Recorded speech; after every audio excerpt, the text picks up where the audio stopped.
Today's lesson is the inspiring story of baseball in Taiwan. Hi, everybody. I'm Roger. And I'm Mike. And today we're going to be talking about baseball. The baseball season is over. The World Series was a couple of months ago, and I think the local baseball league is resting right now. But we're going to talk about baseball in today's program, especially baseball here in good old Taiwan. There are lots of people here who like baseball. I like baseball myself. It's not my favorite sport, but I can appreciate it as a sport. Do you like baseball, Mike? I'm a baseball fan. Yeah, I mean, a casual fan, probably. I love going to baseball games when I get to go back to Canada. In Vancouver, they have a AA+ team, which is associated with the Toronto Blue Jays, and they play teams from sort of northern west U.S. and Washington, Spokane, and Portland, and people like that. So local baseball games are great fun, and growing up in Montreal, we had the Montreal Expos, who are now the Washington Nationals.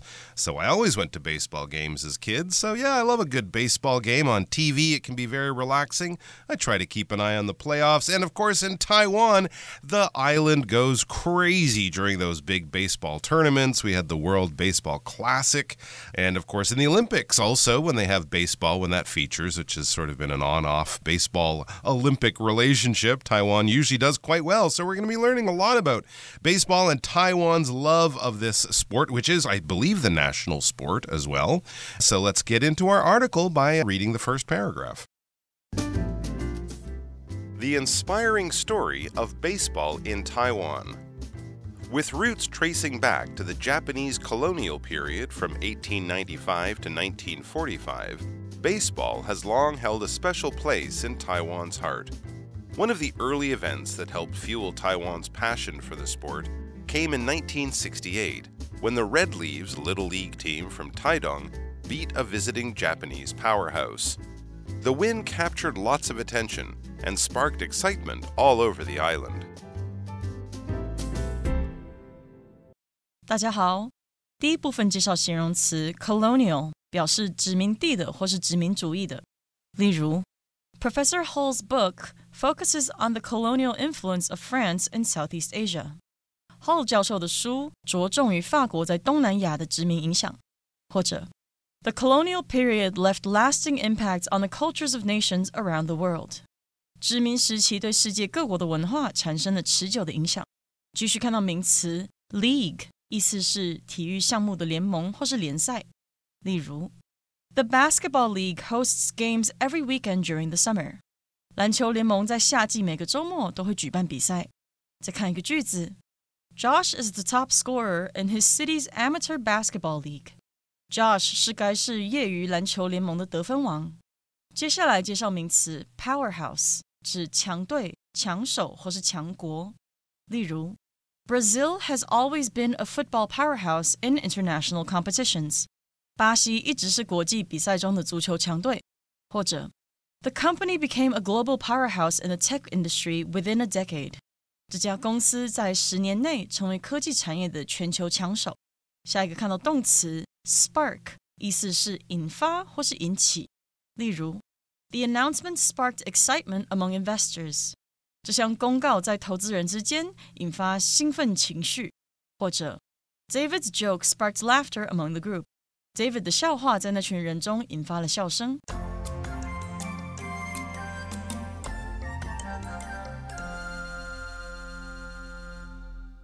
Okay, so again, we're talking about the inspiring story of baseball in Taiwan. It is inspiring mainly because Taiwan's teams do so well in international tournaments. Here in the first paragraph it says, with roots tracing back to the Japanese colonial period from 1895 to 1945, baseball has long held a special place in Taiwan's heart. So this sentence sort of gives us an idea about the history of baseball in Taiwan. It sort of implies that the Japanese brought baseball to Taiwan. Okay, I assume that the Americans introduced baseball to the Japanese, and then the Japanese in turn introduced it to people here in Taiwan. So we talk about the roots of baseball being traced back to the Japanese colonial period. So that's where it came from. That's the origin during the Japanese colonial period, which took place between 1895 to 1945. Colonial here just has to do with colonies.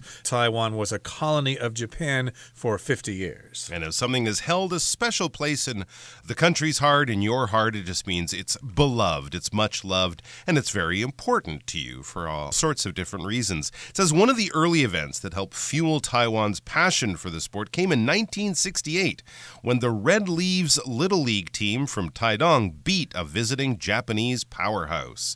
Absolutely. Often when there's an imported sport like that and the local team kind of beats that big country that brought the sport in, whether it's the Japanese bringing baseball to Taiwan. I know the colonial history of Britain is filled with many stories of local players in Uruguay and in Ghana and other countries like that were part of the British Empire to some degree. Argentina, I believe, also beating the English at their own game. It was, often a big moment in the national history, especially national sports history, kind of showing that they're just as good as that colonial power. So we had this Red Leaves Little League team from still a baseball capital or a baseball powerhouse, as they use that, the city of Taidong.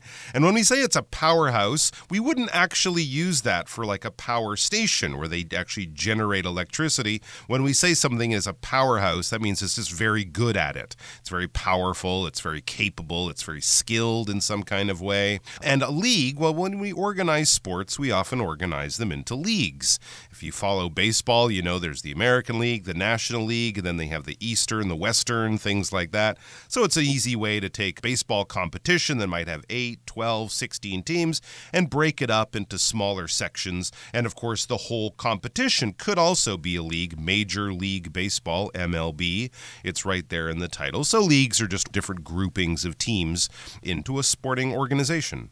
And the win captured lots of attention and sparked excitement all over the island. So I guess back in 1968, maybe baseball was not a particularly popular sport in Taiwan, but when people found out, hey, this team from Taidong beat a Japanese team, so everybody thought, hey, let's find out more about this sport called baseball. And after that, baseball became more and more popular over the years. The win did capture a lot of attention and it sparked excitement all over the island. So here we have the word spark.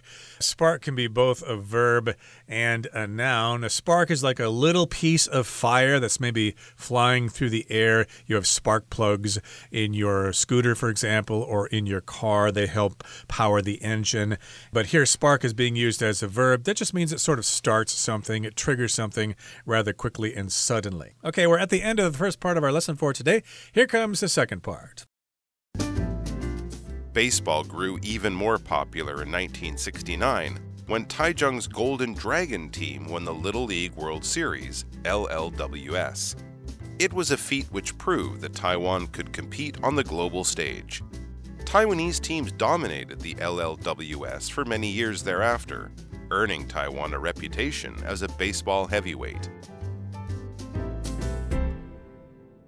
第二部分看到名词 feat 表示壮举、显著的成就或是英勇事迹。例如 Climbing Mount Everest is considered a remarkable feat of endurance. 攀登圣母峰被视为一项了不起的耐力壮举。或是 The president awarded the soldier a medal for his feat of bravery. 总统因勇敢的壮举而授予了该士兵奖牌。下一个看到副词 thereafter， 它的意思是之后或是以后。例如Jack graduated from college in 2020 and started working shortly thereafter. Jack 于2020年大学毕业之后很快就开始工作。也可以说 The company went public and thereafter saw significant growth in revenue. 该公司上市后，其营收随之大幅增长。再来介绍名词 reputation， 表示名声或是声誉。我们可以说 The actor is careful not to damage his reputation. 这名演员小心的不让自己的名声受损。又或者说 Maintaining clear and honest communication with customers can boost a business's reputation. 与客户维持明确且诚实的沟通，可以提升企业的声誉。接着看到 heavyweight 这个名词，它的意思是重量级人物，也可以是具影响力的人事物。例如 Apple and Samsung are competing heavyweights in the smartphone industry. 苹果和三星在智慧手机行业中是重量级竞争人物。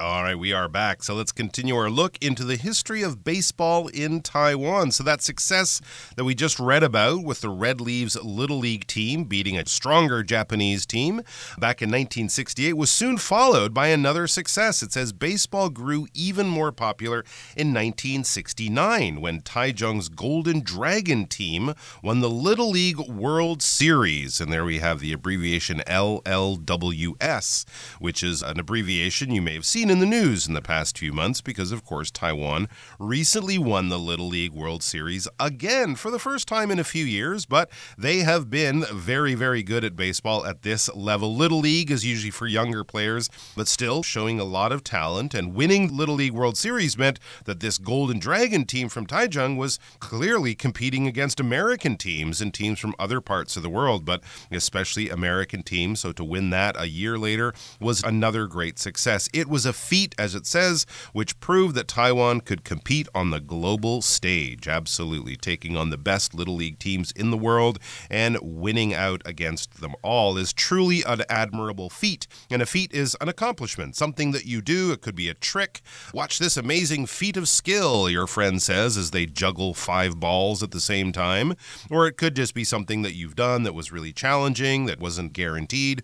There was a good chance of failure, but you still pulled it off. You succeeded. You reached your goal. What a feat. What an admirable accomplishment. And it says Taiwanese teams dominated the LLWS for many years thereafter. So here we've got the term dominate. It's in the past tense here. Dominated. That means they were the strongest team. Nobody could really compete with them. They won by big scores in various games. So they dominated the league at the time, or at least the tournament at the time. Lots of things dominate, like lions, of course, dominate the animal kingdom. They're the strongest animal, so they're at the top of the food chain. And here we've got the word thereafter. It just means from that time later. Okay, so following that time, the teams dominated the Little League World Series.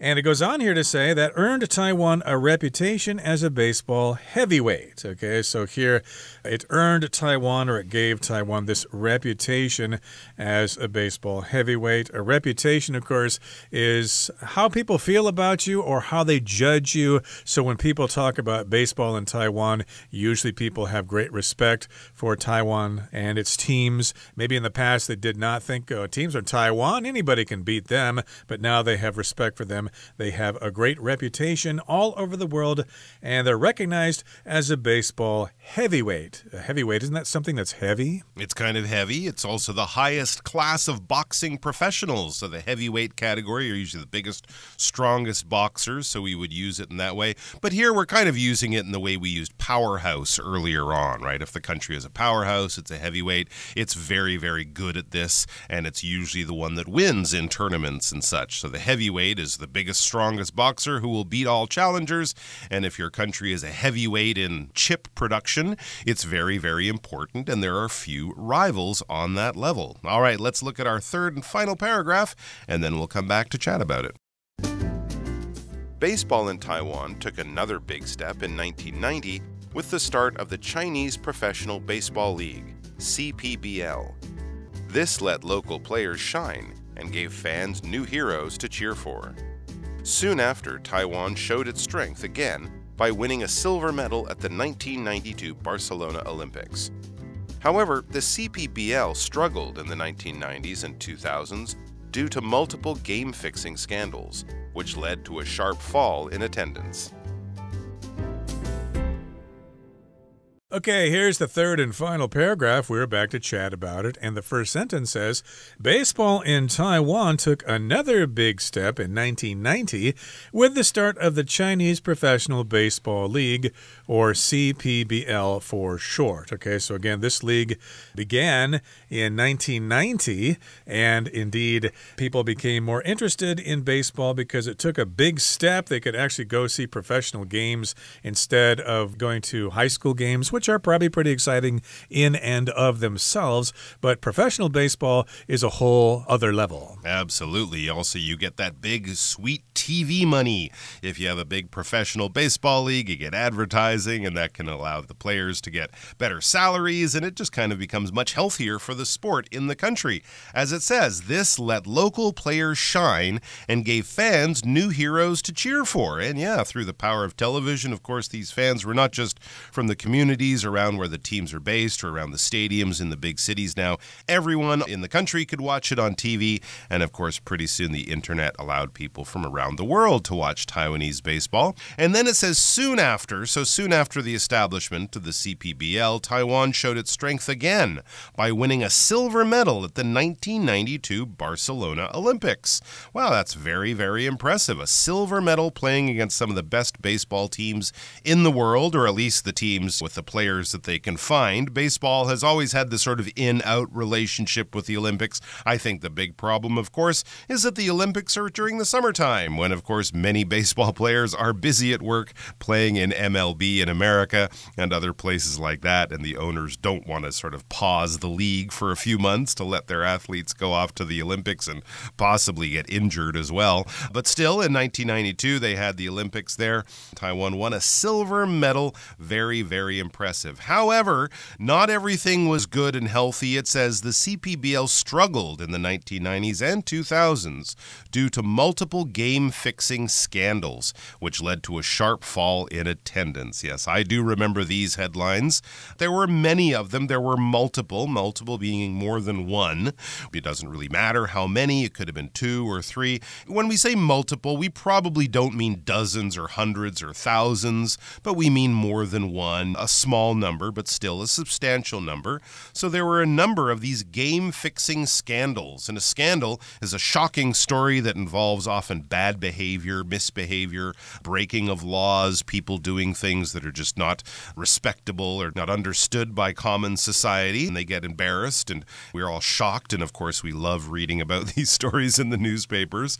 But yeah, there were these stories where players were being paid by gamblers to win games or lose games or throw a certain number of balls during a game situation, and it just basically brought in a lot of dirty money into the game, so fans didn't know if their players and their teams were actually playing to win, if they were playing to lose, in order to collect money from gangsters and gamblers and criminals like that. So that was one of the big problems, and obviously this broke a lot of people's hearts and ruined the reputation of the league, made people not believe in the honest playing of the athletes, the honest competition that was going on the field. So it led to a sharp fall, or a very rapid decline in attendance. Suddenly no one was going to the games, no one was watching the games on TV. I'm sure many of the sponsors and advertisers were pulling their money, saying we don't want to be associated with this scandal, with this shocking and outrageous news story. And yeah, it definitely went through a period. I think there was a few years where there was no baseball, and some people went to jail and they tried to clean it up.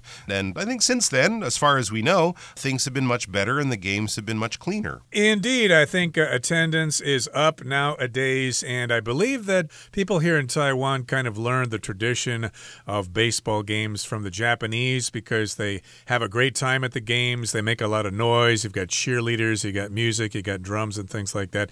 If you go to a Major League Baseball game in the United States, you might think it's a little boring because the fans are just kind of sitting there watching the game and eating a lot of food and not really making a lot of noise. So I think that going to games here in Taiwan, or Japan for that matter, would be a lot more fun, okay? And that's why attendance is probably pretty high in both those countries, okay? That brings us to the end of our explanation for today. Here comes Hanny, whom I believe is a big baseball fan.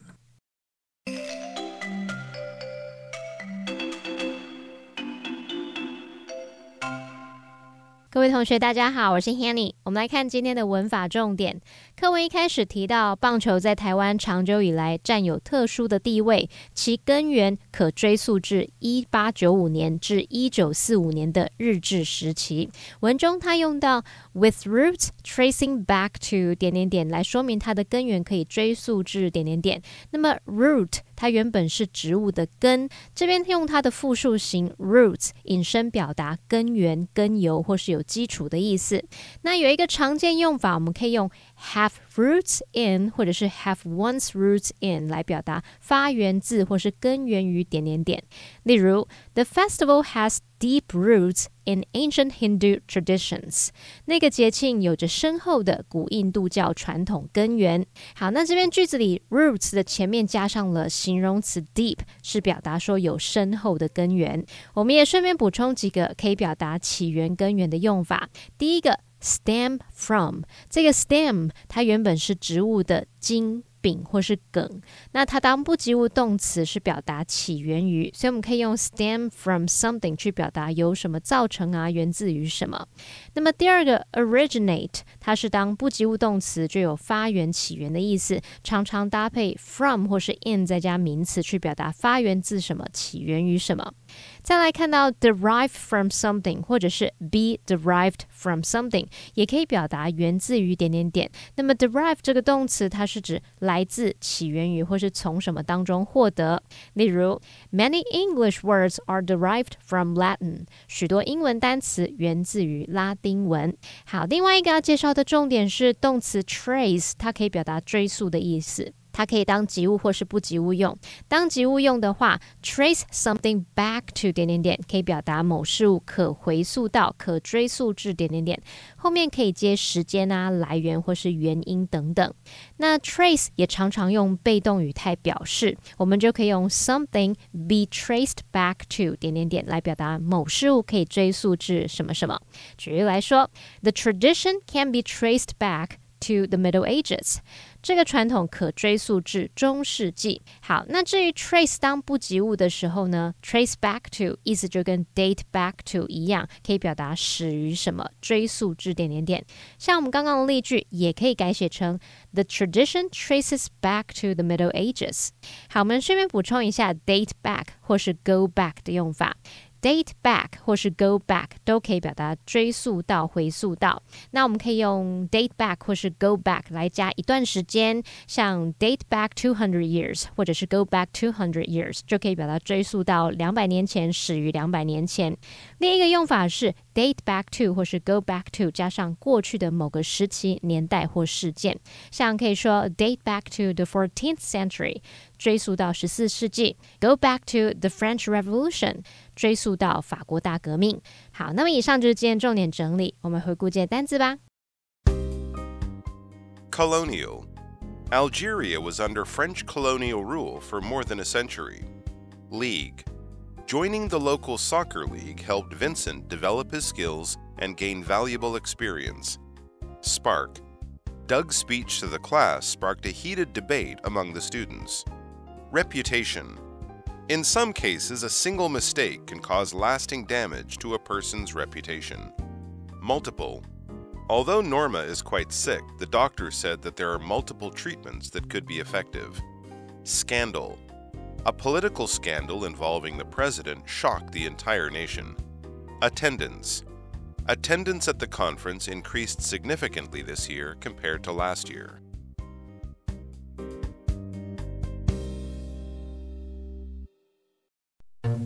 Well, that brings us to the end of another edition of our program, and please make sure you join us again next time. From all of us here, I am Roger. I am Mike. See you next time.